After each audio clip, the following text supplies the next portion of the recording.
इसलिए मैं ये कह सकता हूं, खड़गे साहब, राहुल गांधी जी और तमाम जो साथी बैठे हमारे, इन सब की राय लेकर के हम लोगों ने तय किया है इस चुनाव में अगले मुख्यमंत्री चेहरे के रूप में तेजस्वी यादव जी को हम लोग सपोर्ट करते हैं, जो एक नौजवान है, लंबा फ्यूचर है इनके साथ में। और मेरा अनुभव से मैं कह सकता हूं, जिसका लंबा फ्यूचर होता है पब्लिक उनको साथ देती है। ये नौजवान है, कमिटमेंट रखते हैं। पिछली बार भी जो स्लोगन दिए थे, नौकरी के दो या कोई दो, या जो वादे किए थे उसमें खरे उतरे। ये ऐसा व्यक्तित्व आपके सामने नौजवान के रूप में आया है। सोच समझ के सबने फैसला किया है।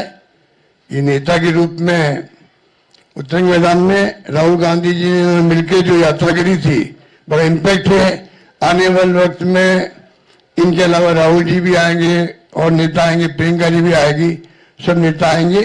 और हम सब जो बैठे स्टेज पर, सब मिलकर संकल्प किए हुए हैं कि जो हालात देश के हैं, देश हित के अंदर और देश चाहता है उसके अनुसार हम चाहेंगे कि बिहार में ये जो लंबे समय तक नीतीश कुमार जी रहे हैं सत्ता में, अब कुछ कर नहीं पा रहे। अब तुम पूछना चाहते हैं अमित शाह जी से, इनकी पार्टी के अध्यक्ष जी से, क्या बताइए, हमारा नेता तो हो गया तेजस्वी यादव, आपका नेता कौन है बता दीजिए।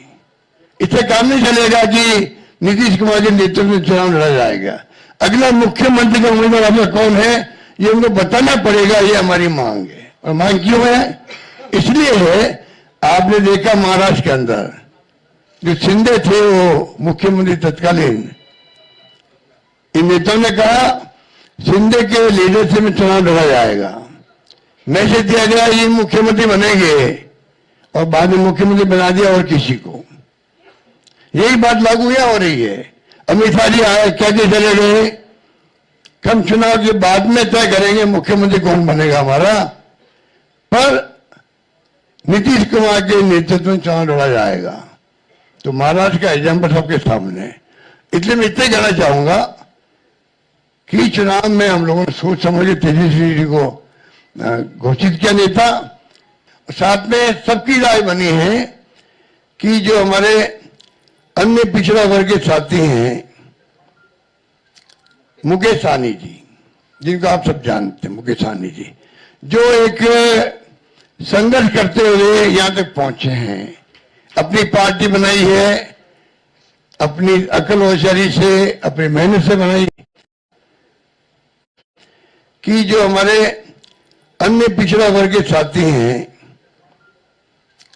मुकेश सहनी जी, जिनको आप सब जानते हैं, मुकेश सहनी जी, जो एक संघर्ष करते हुए यहां तक पहुंचे हैं, अपनी पार्टी बनाई है, अपनी अकल होशियारी से, अपनी मेहनत से बनाई है, गरीबों के मसीहा के रूप में, अपनी कौम के मसीहा के रूप में उभर के आए हैं। ऐसे नौजवान को हमने तय किया है वो उप मुख्यमंत्री होंगे। साथ में इसके साथ में जो आपके यहाँ बहुत सारे समाज भी हैं, सामाजिक इक्वेशन अलग तरह की है, तो जो अन्य सामाजिक वर्गों के लोग हैं उनमें से मुख्यमंत्री और बनाए जाएंगे, उप मुख्यमंत्री और बनाए जाएंगे। यही बात कह के मैं अपनी बात समाप्त करता हूं। धन्यवाद। शुक्रिया।